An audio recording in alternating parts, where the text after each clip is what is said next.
আসসালামু আলাইকুম। পঞ্চম শ্রেণীর শিক্ষার্থীবৃন্দ, আমরা আজকে কি করব? ৭৮ পৃষ্ঠার ভাগ করব। ১ নং-এ আমাদের কি আছে? ১.৬ ভাগ ৮। আমাদের এই গুণের মতো দশমিকের ভাগ যখন আমরা করব, আমাদের এই হিসাবটা মনে রাখতে হবে। যেমন ভাববো যে প্রথমে কোনো দশমিকের হিসাবটা পরে রাখি। এই ৮ একের মধ্যে কয়বার যায়? যায় কি? ৮ একের মধ্যে যায় না। এই জন্য আমরা কি করব? এখানে রেখে দেব ০। ০ বার যায়। সেই হিসাবে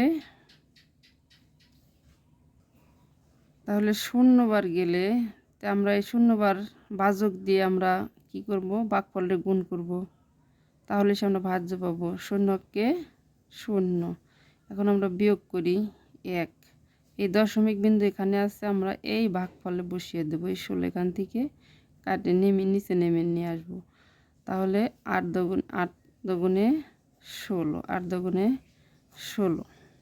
তাহলে আমাদের ভাগফল কত হলো? ০.২।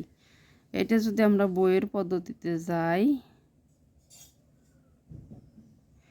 যে ১.৬ ভাগ ৮, তে আমরা বলতে পারি কি ১.৬ হলো কি ১৬টি ০.১, আর ১.৬ ভাগ ৮ হলো কি এই যে ১৬ ভাগ ৮টি ০.১।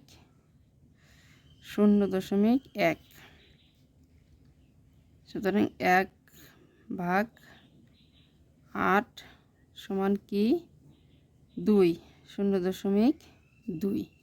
কোন পদ্ধতি সহজ লাগে? ২ নম্বরে ০.২৪ ভাগ ৮। আমরা এটাকে ০.২৪, ৮ শূন্যর মধ্যে কয়বার যায়? ০ বার যায়। তাহলে ০কে ০।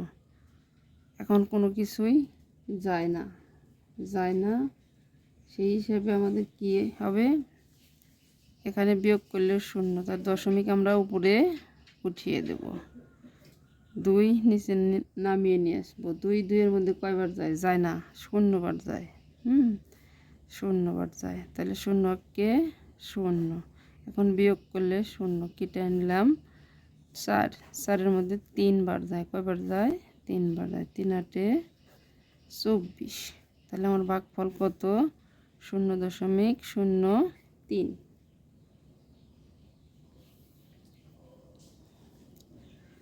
৩ নাম্বার আমাদের কি বলছে? ০.০১ ভাগ। আমার হিসাবটা থাকবে যেন আমরা এইভাবে সব ভাগ করতে পারি। এখন ৩ কয়বার যায়? ০-এর মধ্যে যায় না, ০ বার যায়। তাহলে ০কে ০। এখন ০ বাম পাশে নামিয়ে কোনো লাভ নাই। দশমিক আমাদের উপরে এখানে উঠিয়ে দিতে হবে। দিলাম। তাহলে এই ০টা নিচে নামিয়ে আনলাম। ০ ৩-এর মধ্যে কয়বার যায়? আবার ০ বার যায়। এখানেও ০ কেটে আনলাম ২। ২-এর মধ্যে যায় না। কয়বার যায়? ০ বার যায়। তাহলে ০ বার যায়। ২ কেটে আনলাম ১। কয়বার যায়? ৭ বার যায়। ৩ ৭-এ ২১।